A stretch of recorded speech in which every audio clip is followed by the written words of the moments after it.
uma coisa muito importante para falar hoje à noite, mas só que Deus ia ministrar no meu coração de algumas semanas uma mensagem. Eu tenho que ser fiel à mensagem, né? Eu tinha deixado claro que seria hoje a mensagem, então não posso deixar de falar a mensagem que Ele ministrou. E depois falar uma coisa que é muito importante, acho que interessa para todo mundo, que eu vou falar hoje à noite, tá? Mas eu tenho que falar o que Deus tem ministrado no meu coração. Eu gosto de passar um bom tempo meditando em uma mesma coisa, sabe? A gente vive no tempo da pressa, né? Do miojo, da falta de consistência. Eu passo semanas lendo a mesma coisa, entendendo, pego livros. E de fato, Pedro tem mexido com a minha vida. Não conheci uma pessoa com maior fé que Pedro, não. Nem possível, tem mais fé que esse homem. E eu queria ministrar o que Deus tem falado no meu coração. Evangelho de Lucas, capítulo 5.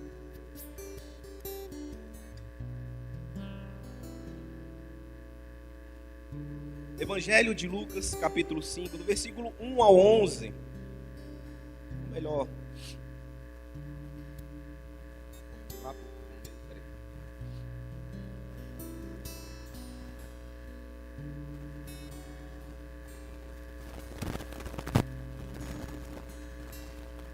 Na verdade, do versículo 4 a 11. Evangelho de Lucas, capítulo 5, do versículo 4 a 11, diz assim: Tendo acabado de falar, disse a Simão: Vá para onde as águas são mais fundas. E a todos, veja a diferença, ele falou para Simão: Vá para onde as águas são mais fundas. E a todos, lancem as redes para a pesca. Simão respondeu: Mestre, esforçamo-nos a noite inteira e não pegamos nada. Mas porque és tu que está dizendo isto, vou lançar as redes. Quando o fizeram, pegaram tão quantidade de peixes que as redes começaram a rasgar-se. Então fizeram sinais a seus companheiros no outro barco, para que viesse ajudá-lo. E eles vieram e encheram ambos os barcos, a ponto de quase começarem a afundar. Quando Simão Pedro viu isso, prostrou-se aos pés de Jesus e disse: Afaste-se de mim, Senhor, porque sou um homem pecador. Pois ele e todos os seus companheiros estavam perplexos com a pesca que haviam feito, como também Tiago e João, os filhos de Zebedeu, sócios de Simão. Então Jesus disse a Simão: Não tenha medo, de agora em diante você será pescador de homens. E eles então arrastaram seus barcos para a praia, deixaram tudo e o seguiram. Amém? Glória a Deus. É duas histórias, veja bem. Duas histórias se cruzaram em um certo momento. Você tem uma história do ministério de Jesus. Jesus estava sendo seguido por uma multidão, de pessoas que queriam falar com Jesus, queriam ouvir, queriam ver os milagres. O ministério itinerante de milagres de Jesus já tinha começado. Eles estavam andando, era Jesus andando com aquele bando de povo atrás. E do outro lado você tem 4 pescadores que passaram a noite tentando pescar e não conseguiram nada. É duas histórias diferentes. E um certo momento, Jesus vai para uma praia e está tão apertado de gente, era tanta gente em volta dele, ele não conseguia falar para as pessoas. E ele notou que tinha um barco atracado. Ele falou assim: Ei, você aí, me empresta teu barco? Ele falou: Pode pegar. Ele sobe no barco e começa a pregar. E existe uma multidão, preste atenção, não sei se você consegue imaginar, uma multidão na frente de Jesus, e tem 4 homens limpando suas redes, ouvindo o que Jesus estava falando. Tem uma multidão. Jesus ministrava. E aí vai o mágico. 4 homens: Pedro, Tiago, João e André. Qual a probabilidade de 4 apóstolos estarem lavando rede perto de Jesus, escutando? E o incrível é isso, porque diante de uma multidão que escutava Jesus, Jesus se vira para o único coração que estava aberto naquela hora: Simão. Cara, aquilo mexeu comigo. Quando você para para pensar que existia uma multidão e ninguém estava entendendo. E de repente tem 4 homens limpando suas redes, escutando o que Jesus falava. E desses 4 tinha um homem que era totalmente diferente de qualquer pessoa que já existiu. Eu achei interessante que eu não sabia. André é irmão de Pedro, não sabia disso, fui descobrir esses dias. Tiago e João é irmão, todo mundo sabe.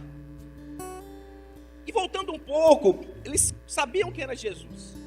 André, no livro de João, fala que André e João foram no dia que Jesus foi batizado. E eles voltam e falam para Simão: Simão, nós conhecemos o Salvador da terra. Meu Deus. E diz que Simão foi para ver Jesus. Jesus não falou nada para ele, simplesmente olhou e falou assim: você é Cefas, você é pedra. Meu Deus. Jesus de primeira falou. Simão não viu nada, Pedro não viu nada, simplesmente olhou para a cara de Jesus. Jesus falou assim: você é pedra. Foi isso o contato. Sabe, eu fiquei maravilhado. De um lado você tem um Deus prestando atenção em uma pessoa muito especial. Não era ninguém da multidão, era um homem que estava lavando as suas redes. Sabe?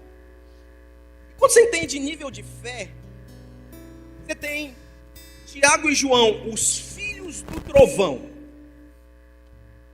Somente Pedro superou os filhos do trovão. A Bíblia sempre coloca em ordem de importância. Sempre tem Pedro em começo. Se você pegar todas as listagens, Pedro é o primeiro. Sempre é Pedro, João, Tiago, André. Sempre ele está em primeiro da lista. E eu disse uma coisa estranha, porque eu falei: meu Deus, como é que pode um homem ser tão diferente? Não estava nem falando com ele, ele estava do lado, e Jesus sentiu uma chama em um homem. Sabe, eu estava pensando esses dias nisso. Nós estamos vivendo a geração de João. Homens e mulheres muito sensíveis, amorosos. Você sabe o que é isso? Você vê as pessoas muito chorosas, né? Muito sentimentais. É uma geração de João que nós estamos vivendo. Mas historicamente foram os Pedros que mudaram a história, não foram João. Historicamente, quem fez a história foram homens que nem Pedro, uma pedra bruta. Ele que era diferente de toda a história. Aí fala assim: qual a diferença, pastor? Oração. Tudo começou com oração. O que é oração? Oração é falar com Deus, não é? Amém, aleluia. Então, Pedro, no pior dia da vida dele, em um dia que não teve resultado, logo de manhã, ele tem uma oração. Ele fala com Jesus. É a mesma coisa que a gente faz na nossa casa. Quando você se ajoelha e ora, ou você está na igreja, você está falando, é o mesmo processo que Pedro viveu aqui. Qual é a diferença? Pedro teve um dia decepcionante, uma noite decepcionante. Eu fiquei pensando, que tipo de homem ora depois de um dia decepcionante? Sabe, fundo do coração. Quando nós estamos alegres, nós oramos. Quando nós temos um problema que está adiante de nós, nós oramos, nós buscamos a Deus, não é verdade? Quando existe uma situação que está na nossa... Nós oramos, mas imagine um dia que você foi derrotado. Não tem mais possibilidade. Porque quando ele estava lavando as redes, gente, ele tinha desistido já, não tinha mais nenhuma possibilidade. Eu fiquei imaginando, meu Deus, um homem ora, né, em um dia de derrota. E o processo foi o seguinte: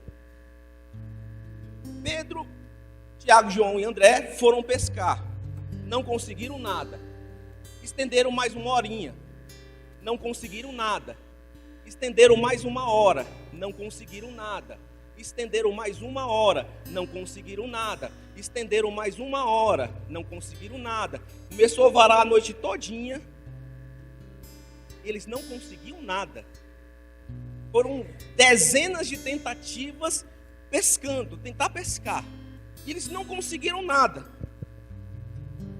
Imagina você, se fosse você. De manhã você não ia dormir? Eu ia dormir. Não deu, né? E o processo de Pedro é isso. É uma oração sincera. Eu acho interessante porque a maior parte das pessoas tem uma dificuldade gigantesca de orar. Eu já falei várias vezes. O processo de oração é muito complexo. Se você orar meia hora agora, você não consegue orar amanhã, meia hora também. Você tem que orar uns 4 dias seguidos. No 4º dia você já consegue orar. Mas se você orar só uma vezinha, não pega. Né? Então ele tem uma oração. Em um dia decepcionante, eu fiquei, meu Deus. E é interessante que na oração existe um direcionamento. Eu não sei se você tem uma expectativa na sua oração que acontece alguma coisa, mas geralmente na oração gera um direcionamento. Foi isso que aconteceu com ele. Ele fala com Jesus e Jesus dá um direcionamento do que fazer e como fazer. E veja bem, o que Jesus falou para Pedro é o mais difícil. Porque eu estudando um pouquinho sobre pesca, baseado nisso, quando se fala, você vai pescar num lado mais profundo, lá tem cardume, lá vai ter muito peixe. Imagina você ter passado uma madrugada toda com resultado 0. Eu acho que todo mundo já passou, talvez a maior parte das pessoas já passou, eu sei o que é isso. Tem um resultado 0, você tentar, e nada. De repente ele fala assim, olha, vá no lado mais profundo. Quando fala-se isso, fala assim, olha, vai ter muito peixe agora. E eu sei que mexe com o nosso ego isso. Mexe com nossos sentimentos, esse tipo de coisa que Jesus faz. Essa provocação. Você passa um grande momento e não consegue, de repente fala assim, agora vai ter resultado. Já viu quando a gente vai no culto, é desse jeito? Ora que agora vai acontecer. Faz agora a tua oração que Deus vai dar resposta. Aí você no nosso coração fala assim, nunca deu resposta? Jesus não me faz esse negócio, não, já estou no outro lado, já desisti. Já não quero mais. E Jesus está falando assim, vai, tenta de novo agora você vai conseguir. E você fica no coração, eu sei porque eu passo isso. Todo mundo fica na briga no coração, eu não vou falar porque eu não quero mais, eu não vou mexer mais com isso. E Jesus está falando assim, vai, ora, agora eu vou fazer. Sabe? E ele vence. Ele fala, você vai ao lugar mais profundo. É quando a gente se dobra.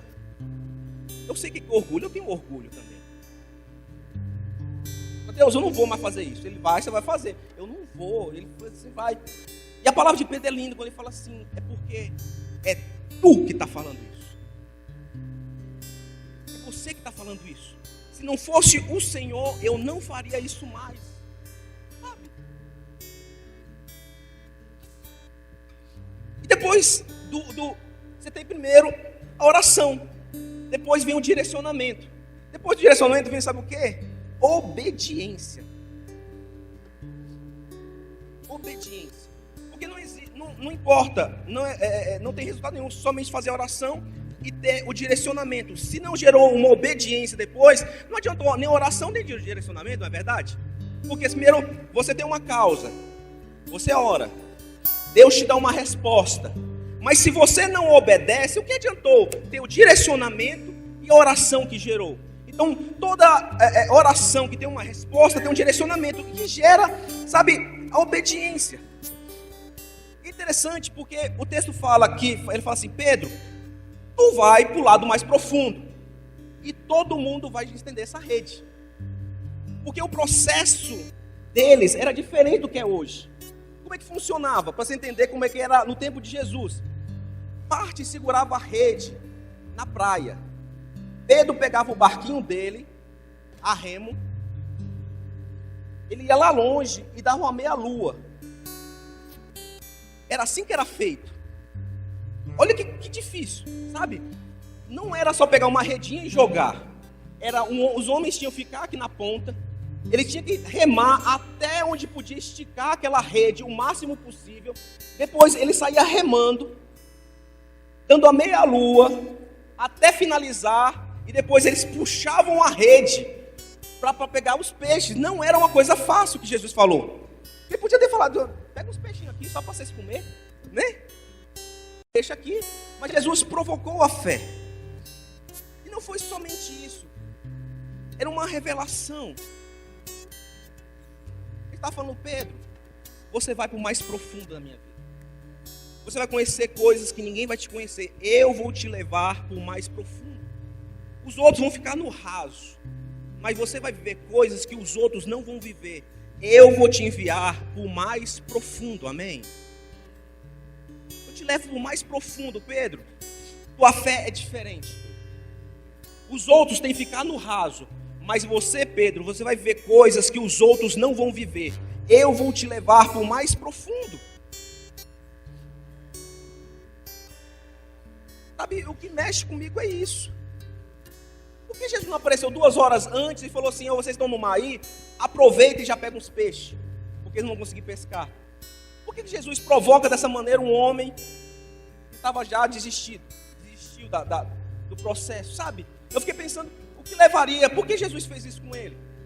Se Jesus tivesse vindo umas 2 horas antes, encontraria eles no mar ainda.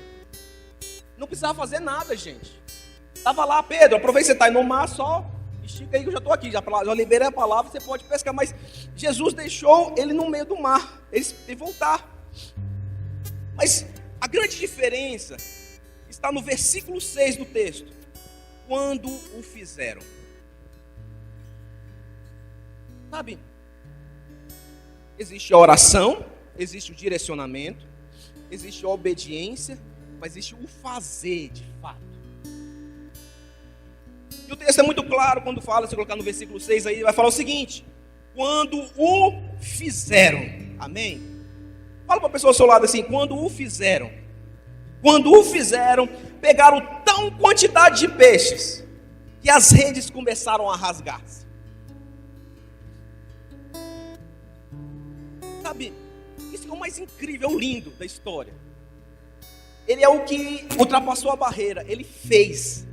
Sabe, ele não ficou somente na palavra, ele não ficou somente no dizer, porque ele podia falar o seguinte, então beleza Jesus, amanhã eu volto aqui, a gente vai fazer isso de novo, beleza Jesus? Sabe, não tem isso em nosso coração. Jesus falou assim, vou te abençoar, beleza, amanhã eu volto e eu faço, a semana que vem eu tenho tempo para isso. Mas ele falou assim, porque é o Senhor que está fazendo, nós já tínhamos guardado nossa rede, nós já tínhamos desistido, mas eu vou entrar neste barco, os outros ficaram na praia, eu vou voltar. Eu vou passar essa vergonha na frente de todo mundo agora, mas eu quero viver isso. Se o Senhor está falando que vai acontecer, eu vou fazer isso, está falando, ficar todo mundo, eu vou sozinho neste barco. Eu pego o meu barco e eu vou, mas eu quero ver isso acontecer. Eu estava lembrando, quando estava fazendo a palavra, em 2016, julho de 2016, nós tínhamos saído de um culto de quinta-feira. Eu me lembro que eu e minha esposa, nós estávamos saindo, e quando nós na estrutural, eu estava orando, Deus, Tu abençoa nossas vidas, e Tu faz, e você podia fazer isso na igreja. Ele falou assim, o que adianta falar com vocês? Vocês nunca vão fazer nada que eu quero. O que adianta falar com vocês? Vocês nunca vão fazer nada que eu quero. Eu dei a volta, eu falei, amor, liga para os pastores, olha o que Deus falou agora. Vocês nunca vão fazer nada que eu quero. E aquilo mexeu comigo. Existe uma diferença de receber uma promessa. Existe o fazer. Pedro foi o único homem que se atreveu a fazer o imediato. Ele não duvidou, não questionou, ele não se importou com as dores físicas. Ele falou assim, tu que está falando, eu vou fazer esse negócio. Isso que mexe comigo. Como é que mexe desse homem, cara? Imagina uma multidão, aí você vai lá e faz. Você vai passar uma vergonha danada se volta a rede vazia. Todo mundo ficou na praia e ele vai com o barquinho dele remando. Não foi um processo simples, não era barco elétrico, com um motorzinho. Ele jogou uma rede, ele vai estendendo uma rede. E na frente de todo mundo ele vai dando aquela curva enorme. Todo mundo vendo o barco dele dando a curva. Um homem com remos na mão, segurando uma rede, dando a volta. E tudo isso começou com oração. Eu estava ouvindo um pastor falando, ele falava o seguinte, ele falou assim, eu visitei todas as religiões, o cristão é o menos que ora para o seu Deus. Não existe nenhuma outra religião que o homem faça alguma coisa sem consultar o seu Deus. Somente cristão que faz isso. Um muçulmano ora 3 vezes por dia e é impossível ele tomar uma decisão sem antes ele orar para o seu Deus. Ele falou, somente cristão que toma decisões sem orar, sem buscar Deus. Somente vocês fazem isso. Eu estava assistindo um filme do Lucinho Barreto, achei maravilhoso, eu não assisto raramente, mas caiu lá na minha lista, né? Eu achei legal, ele falava que orar é que nem ir para academia, né? Eu falei, rapaz, que interessante, ele falou esse negócio. Ele falou assim, porque é o seguinte, a gente igual eu, assim, eu faz uns 10 anos que eu não piso numa academia. Aí eu vou no espelho e falo assim, rapaz, nem tô tão ruim assim não, né? Um cara que, né, não malha, que não pisa numa academia, que não corre, que não faz nenhum tipo de exercício, sabe? Eu tô bem, sabe? Eu te falo, eu olho pro meu espelho, eu falo assim, cara, eu tô até mais ou menos, né? Aí pessoas estão comigo e eu, sabe, filha? Não piso na academia. Mas no dia que eu piso na academia, eu volto todo quebrado. Aí eu vou entender como eu estava ruim. Aí eu olho, aí que eu vou, cai a minha ficha. No dia que eu vou no médico, aí que ele vai falar as verdades para mim. Aí eu descubro como eu tô ruim. Até que eu falo que só vou no médico para trabalhar, que eu trabalho com medicina. Né? Eu só vou no médico para trabalhar, eu vivo no médico. Eu vou falar. Eu fui em São Paulo, aí estava um grupo de cardiologistas, do amigo meu. Aí eu coloquei as medidas, né? Ele falou, Moisés, seu septo é 9? Duvido seu septo é 9? Com essa barriga aí? Não é não. Pode colocar, vamos fazer a medida agora. Aonde seu PPV é desse jeito? Não duvido. Eu falei, gente, eu só vim mostrar, não vem me consultar agora não. Ele, não, vamos juntar. Você não está bem, Moisés, nem vem. Nem vem. Eu falei, poxa. Estou bem mesmo não tenho boa saúde não, né? Aí falou que, o que acontece, quando eu vou na academia, eu descubro que eu estou horrível. Sabe? Porque aparentemente eu estou bem. Mas pegar tipo eu e o Andrei, eu acho que o Andrei dá umas 10 voltas, eu fico lá no começo, né? Então assim, parece que tá tudo bem, né, Tiago? Eu e o Tiago, daí parece que olha pra gente também, né, Tiago? Né? Mas, quando eu vou pra academia, eu descubro como eu estou horrível. Por isso que eu não estou indo pra academia. Aí o Lucinho falou que a oração é a mesma coisa. Quando você não ora, você fala assim, cara, eu estou bem pra caramba, né? Rapaz, até que eu estou bem. Eu estou assim com Deus, né? Não tenho problema, não tenho dificuldade, né? Não tem essa sensação? Já viu? Quando você não ora, cara, você não tem problema nenhum. Você fala assim, cara, eu estou bem pra caramba. O problema está quando você ora. E quando você ora, você vai descobrir como você está mal. Quando você ora, que quando é revelado o mundo espiritual, aí que o pau quebra e você vai ver que você está horrível. Mas se você não orar, você fala, cara, estou bem demais. Que é isso? Né? Tem umas pessoas que não gostam desse negócio de desviado, né? Uma pessoa, não, pastor, eu tenho meu culto em casa. Que é isso? Eu e Deus aqui, nós aqui, cara. Não. Mas quando você ora, você entende o quão mal você está. E o pior é que quanto mais você ora, mais ele vai te mostrar quão errado você está. Ele começa a mostrar coisas que você não conseguia ver naturalmente. Não para te criticar, mas está te mostrando a verdade. Para quê? Para você se tratar. Entendi isso. Então não é uma crítica, mas você tira o véu do teu rosto e começa a ver coisas que você não via antes. Quanto mais você ora, mais profundo você fica, mais tensa a coisa vai ficando, porque você consegue ver coisas que não via antes, e de repente você começa a entender situações, de repente você está tão profundo, que o mundo espiritual já é aberto e você, né? Assim, pastor, é tão difícil. Gente, tem mais demônio do que gente. Quando você começa a ver, não é muito agradável a visão, sabe? E existem uns conceitos que é muito importante. Eu falava com algumas pessoas, eu tenho empresa há quase 20 anos, eu sou administrador de empresa. E funciona o seguinte, isso é aula prática de empresa. Você está no trabalho e tem muito problema, tem muita dificuldade, está indo muito bem a coisa. Se você está em um local, tem muito trabalho, tem muito problema, tem gente discutindo, porque a gente fala o conceito do caos controlado. Toda empresa, qualquer serviço é um caos. Então, pastor, lá você é todo lugar é desse jeito. Qualquer mega empresa é desse jeito, é um caos, mas controlado.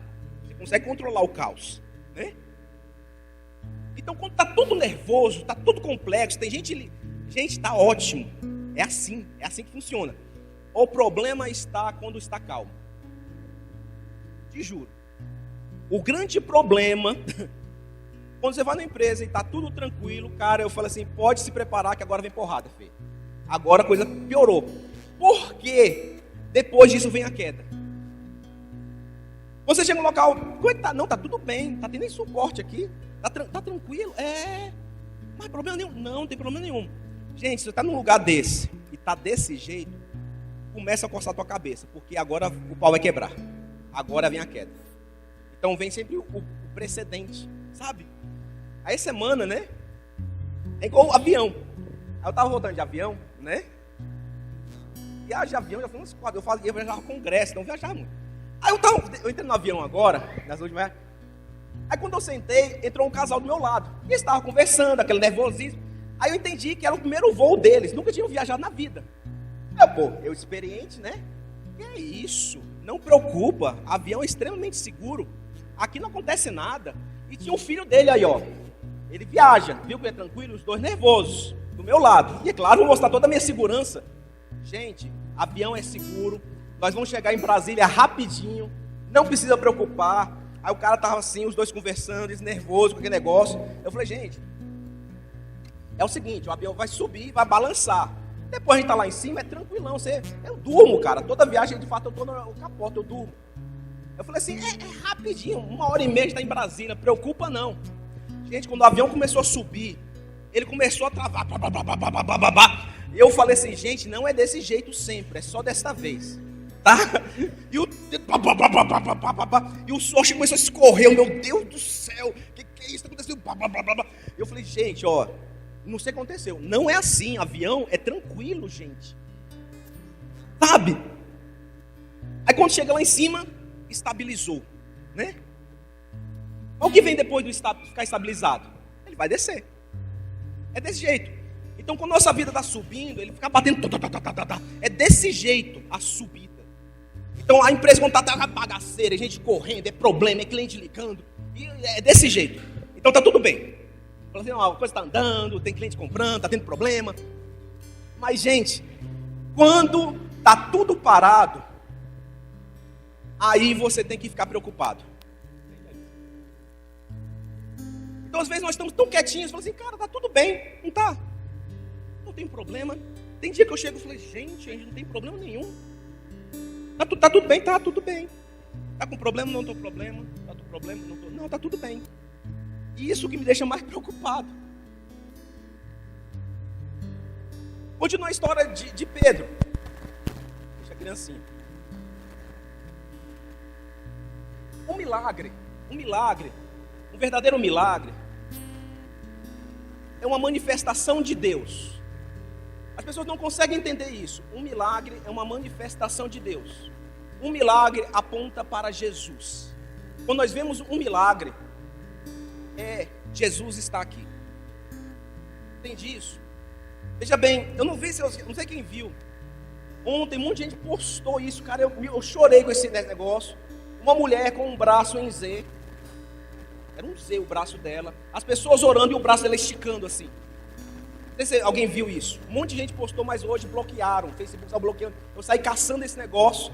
Cara, a pastora Gorete postou, eu chorei. O braço da mulher era um Z. Estava assim o braço dela. O braço dela na frente, todo mundo sai esticando. E ela faz assim com a mão dela. Cara, incrível. Incrível. Quando eu olhei aquilo, isso é Deus. Nem demônio, ninguém pode fazer esse negócio se não é Deus. Deus se manifestando, glória a Deus. Sabe, o milagre tem esse poder de nos trazer o conhecimento, o entendimento da existência de Deus. Um milagre, o milagre, o mais importante não é um milagre, mas saber que Deus existe.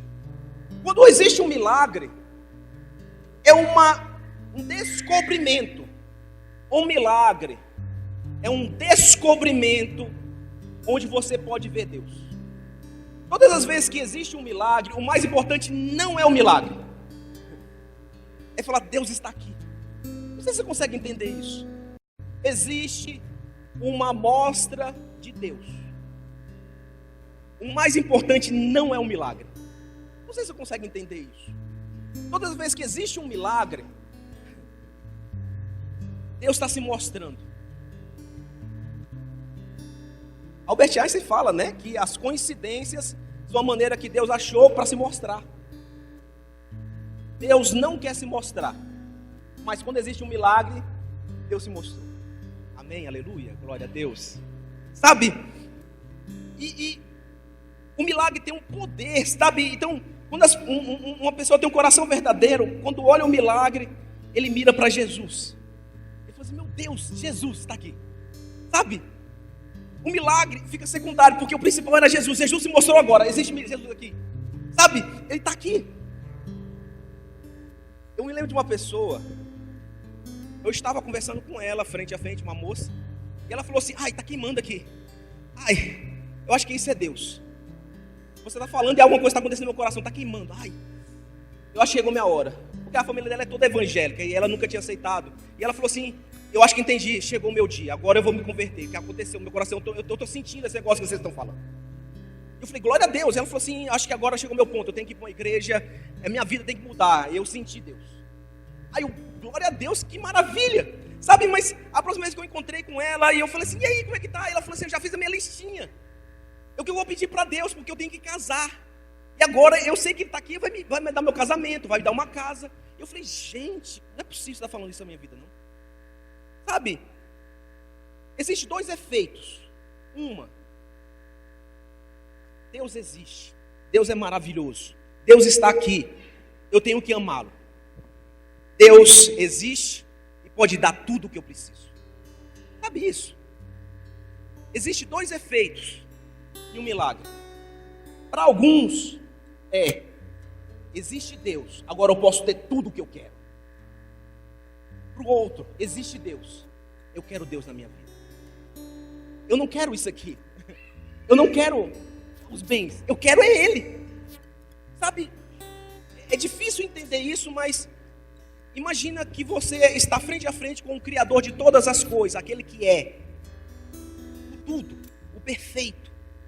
Sabe, é uma questão de lógica matemática. Tem o perfeito diante de você, aquilo que é tudo, o Criador, o que me criou, criou você, criou todas as coisas, sabe? E tem o que Ele pode dar. Sabe aquele negócio, o que você escolheria? É Ele. É Ele. Isso aqui não é nada, vai gastar com tempo. Mas eu estou diante de alguém que é perfeito, sabe? E o milagre tem que gerar em nós arrependimento, sabe? Meu Deus, eu conheço Deus, o que eu vou sentir? Aparta de mim, eu sou um pecador. Minha oração que eu faço, mas Deus, sou um pecador, Deus, aparta de mim. Pedro pesca, ignora os peixes, chega perto de Jesus, se joelha e fala assim, te aparta de mim, eu sou um pecador. Aparta. Não, eu descobri que o Senhor existe, agora não pode ficar perto de mim, eu não presto, Senhor. Sabe? Eu não, Senhor, não tem jeito, eu não posso ser.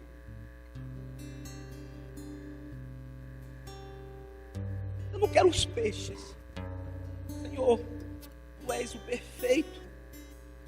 Escolhe outras pessoas, eu não posso nem ficar perto do Senhor. Arrependimento. Gerou arrependimento. Uma fé genuína, perfeita. Sabe? Eu estava assistindo um filme do século de 1920. Surgiu na Rússia um movimento cristão que falava o seguinte: onde tem pecado, tem graça. Então nós devemos pecar mais, porque quanto mais pecarmos, mais graça do Senhor nós teremos. Então eles se entregavam a orgias, faziam festas, roubavam, porque falou assim, quanto mais pecarmos, mais nós teremos graça do Senhor. Tomou a Rússia isso. E agora nós estamos vendo uma coisa muito parecida, chamada hipergraça. Hipergraça. Deus vai perdoar tudo, então nós devemos pecar. Vamos pecar porque Deus vai perdoar tudo sempre. É só nós orarmos, chorarmos, nós entregarmos, e Deus vai sempre perdoar todas as coisas. Hipergraça. Um pastor colocou na semana passada e falou assim: pornografia é errado. Gente, um monte de gente falou assim: você não conhece a graça de Deus. Você que não sabe, você é o fariseu, que nós podemos pecar e Deus vai perdoar tudo que nós fazemos. A hipergraça voltou. Então está tomando muito jovem. Falou assim: nós podemos pecar o que for, porque nós podemos fumar maconha, nós podemos nos drogar, nós podemos fazer sexo à vontade, porque Deus vai vir com a sua graça, vai perdoar sempre nós. É só nós juntarmos, nós orarmos, cantarmos louvores e Deus vai abençoar. A hipergraça está tomando, tem muitos locais já fazendo isso, já está surgindo igreja de hipergraça. Absurdo, sabe?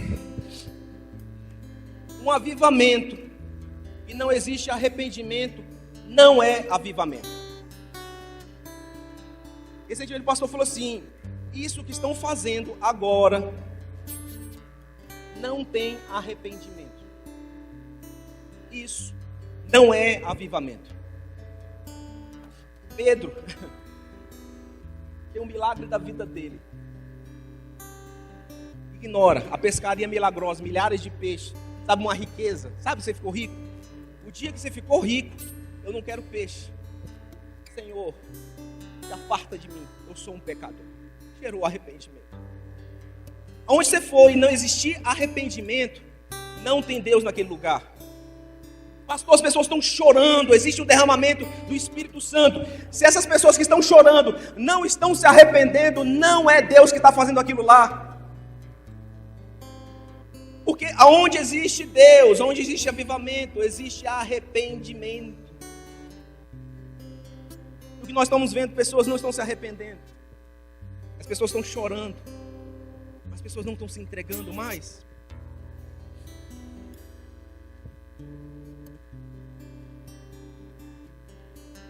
Um milagre autêntico tem que gerar arrependimento e fé. Tem que gerar fé, gente. Fé em quê? Que ele vai ficar rico? Não. Agora eu já consigo contemplar o Senhor. Eu acredito nele. Não que ele possa me dar coisas. Não é mais importante. Existe uma prova no meu coração que ele existe.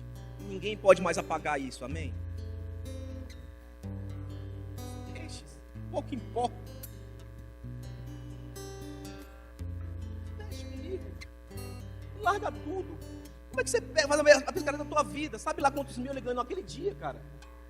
Sabe a pessoa ficar rica em um dia? Ele largou os peixes. A multidão lá falou assim: pode pegar os peixes? Não quero peixe, eu quero é Jesus. É essa. Então largar tudo. Eu tenho medo porque a igreja entrou numa alienação. Eu vou falar, Pedro largou tudo para seguir Jesus. Pedro largou tudo para seguir Jesus. Porque aquele que não largar tudo não pode ser o meu discípulo. Largou tudo. Largou barco, largou riqueza, largou amigo, largou tudo. Ele falou assim: cara, encontrei ele.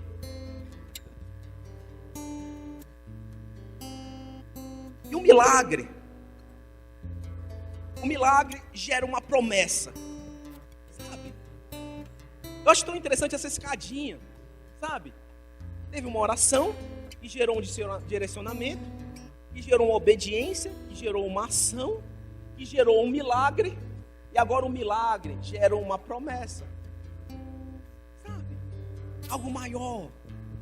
Pedro, não tenha medo, que agora eu vou te fazer pescador de homens, amém? Meu Deus, que promessa. Sabe, tudo começou com uma oração. Alguém que estava escutando. Pois não podemos menosprezar, às vezes a pessoa está quietinha, mas algo poderoso está acontecendo no coração hoje à noite dela. E ela falou assim: eu estou acreditando, eu acredito nisso, eu acredito em Jesus. E gera um arrependimento, sabe? Gera um milagre. Gera uma promessa.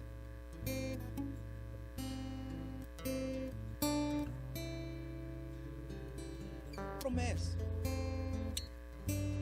larga tudo, gente. Segue. Homem analfabeto, truculento, bruto.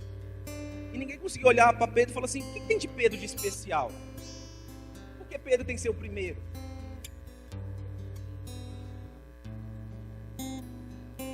Quando Jesus morre, ressuscita e sobe aos céus, ele toma a frente. Não mais o Pedro bruto, mas um Pedro cheio de Deus agora. Um Pedro que é capaz de falar palavras complexas. Um Pedro que é capaz de tocar corações. Um Pedro que tem coragem de chegar numa praça pública, em um dia de festa, e falar sobre Jesus. Se você abrir o livro de Pedro, é difícil acreditar que um homem iletrado escreveu aquilo.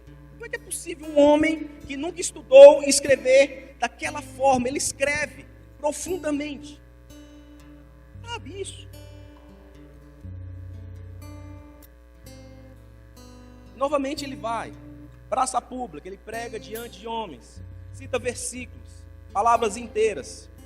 E naquele dia, 3.000 homens se convertem ao Senhor. Amém? Glória a Deus, aleluia. 3.000 homens.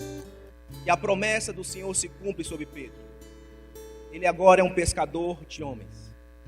Como um dia a rede de Pedro se encheu de peixes, agora a rede de peixe de Pedro se enche de homens, sabe? Tudo começou com uma oração, uma busca. Tudo que nós fizemos, a gente tem que apontar para Jesus.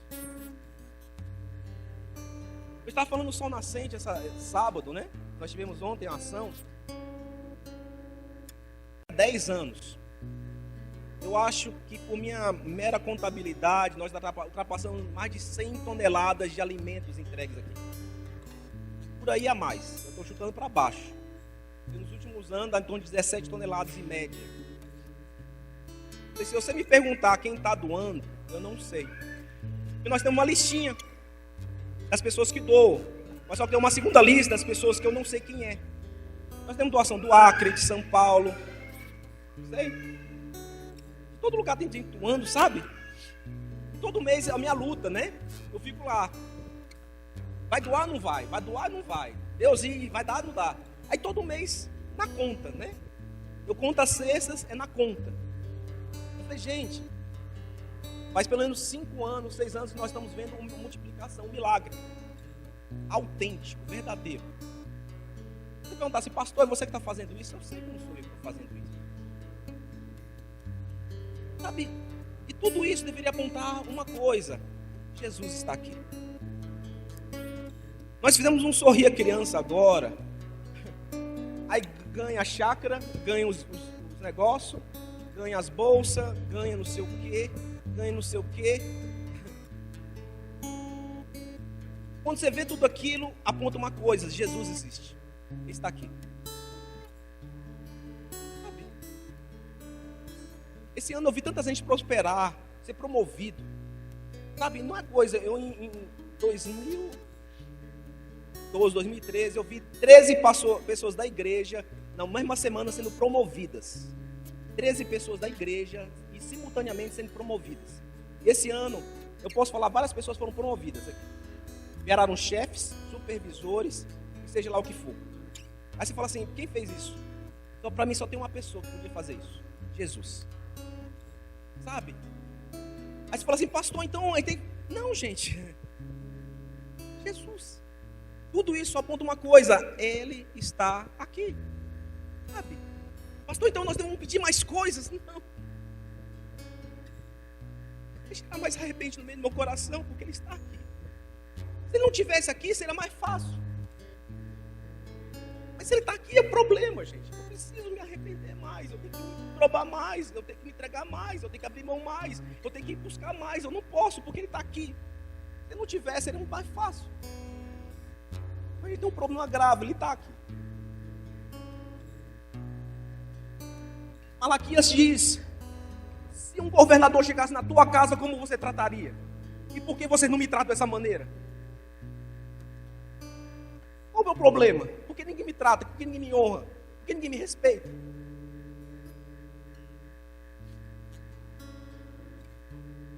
Pedro, na sua simplicidade, uma palavra que eu amo, na sua singeleza, ele fez o que 99% das pessoas não têm capacidade de fazer: se entregar, amar. Ele amou. Por isso, Pedro é Pedro. Nem Paulo, nem João, nem Tiago, nem João Batista tomaram o lugar de Pedro. Porque Pedro amava, amém? Chama o ministério de louvor. Sabe? Tudo o que a gente faz tem que gerar arrependimento em nosso coração. Sabe? Esses anos todos eu tenho visto milagres. Eu vi milagres de todas as formas. Milagres financeiros, milagres de cura, milagres de transformação de vida. Eu vi pessoas largando cigarro, vício. Já vi de tudo. Quando eu vejo essas coisas no meu coração, aparta de mim, Senhor. Eu não posso. Está longe de mim. Tem que gerar um arrependimento. Um amor por Jesus. Dizer: Deus, eu preciso mais de Ti. Mais da Tua presença, mais do Teu amor. Eu preciso estar perto de Ti, Senhor.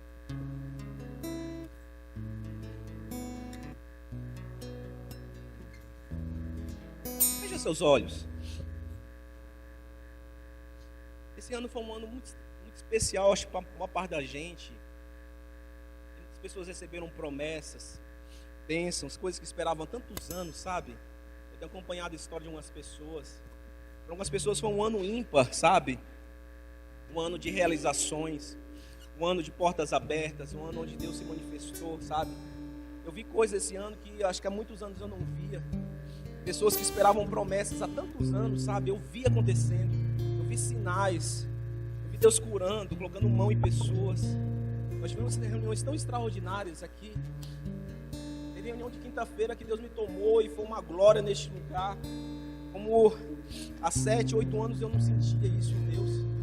Eu vi muitas coisas, sabe? Eu acho que tudo isso tem que apontar para Jesus. Se você quiser se ajoelhar, se você quiser, fique com a vontade.